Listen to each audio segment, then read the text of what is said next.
In post-war Germany, a new idea was taking shape. A respected psychologist designed a system to place vulnerable children in the homes of dangerous men. But who was this psychologist? And how was this allowed to happen for many years? Hi there, my name is Queen and welcome to Mom Abroad True Crime Stories, where I analyze the psychology between true crime victims and perpetrators. Today's story is about a psychologist and sexologist who performed a grossly unethical experiment on children in Berlin. This experiment was not only state sanctioned, but also authorized and financially sponsored by the Berlin Senate. This is an example of state sanctioned child abuse in modern European history. Let's get to it. Helmut Kentler was not a fringe figure. He was an acclaimed professor at the University of Hanover and a highly influential voice in German child psychology and social policies for decades. He was born to a German family and he was raised under a peculiar childcare technique. This technique prioritized the father's authority over the child's emotions, which were eventually suppressed. After high school, Kentler wanted to study theology and become a pastor, but his father insisted that he took a vocational training and become a technician. He therefore became an apprentice to a locksmith, after which he went on to university to study engineering. But as soon as his father died, Kentler dropped out of university and went to go study psychology, medicine, and education in Switzerland. This was until 1954. In 1975, he wrote a dissertation titled Parents Learn Sexual Education. This sold over 30,000 copies by the 1990s.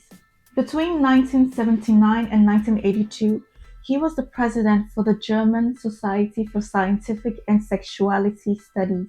There, he dedicated himself to blurring the lines between philosophical theory and practice. From 1970 until 1974, he sat on the advisory board for the Community of Orphan Children of the Berlin State. During the sexual liberation movement of students in Berlin, he advocated for sex education at home. He even became an expert on child sexuality. What is child sexuality? Kentler believed that children could have sexual needs even before they reach puberty. But that's not all.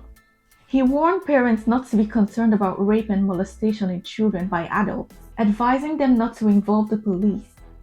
He said that if the adult was considerate and tender, the child could actually enjoy sexual contact with him, and that the adult could feel responsible for the child and take care of the child. He also advised parents to not only allow their children have sexual liberty, but that parents should introduce their children to sexual activities early on.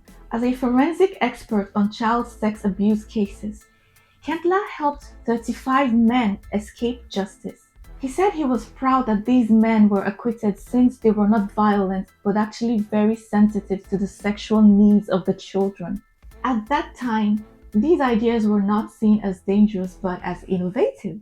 As a matter of fact, in 1960s Germany, many people saw sex with children as progressive. So instead of being seen as a matchmaker for pedophiles, Kentler was actually seen as a visionary.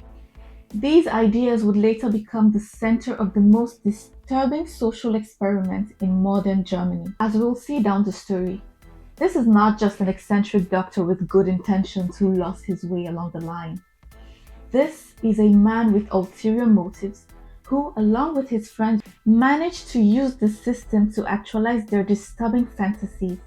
Helmut Kentler was homosexual. He was single until his death in 2008, and at this time he had been an adoptive father to 3 boys for many decades. The investigations in 2015 revealed that he had sexually assaulted one of the 3 boys for many of those years. The exact number of boys who were placed at the mercy of these men remains unknown. Some of them were as young as 9 years old. At the end of the 1960s, in his infamous experiment, Kentler used several neglected boys, children who had nowhere else to go, children he considered secondary mental defectives, as he described them. He placed them in homes with pedophiles and hebephiles. A hebephile is someone with a strong sexual preference for children between the ages of 11 and 14. A pedophile is an adult who manifests sexual preferences for children between the ages of 10 and 12. Both conditions are known psychiatric disorders. Kentler claimed that placing these boys with known pedophiles would help them grow and mature into adults and give them social stability. But he didn't make this public until 10 years after the statute of limitations had expired. He knew that these men were likely to perform sexual acts on the boys, and so he wanted to give himself time until he was untouchable. Among the victims were Marco, who was 9, and Sven, who was even younger at the time they were handed over to a pedophile foster father.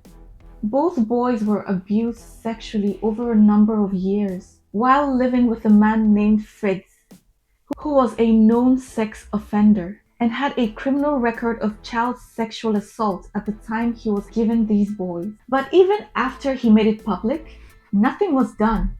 It was only in 2015 that this incident was investigated and reported to the relevant authorities, and by that time, Kentler had changed his mind about adults having sex with children. He actually labeled pedophilia as a mental disorder.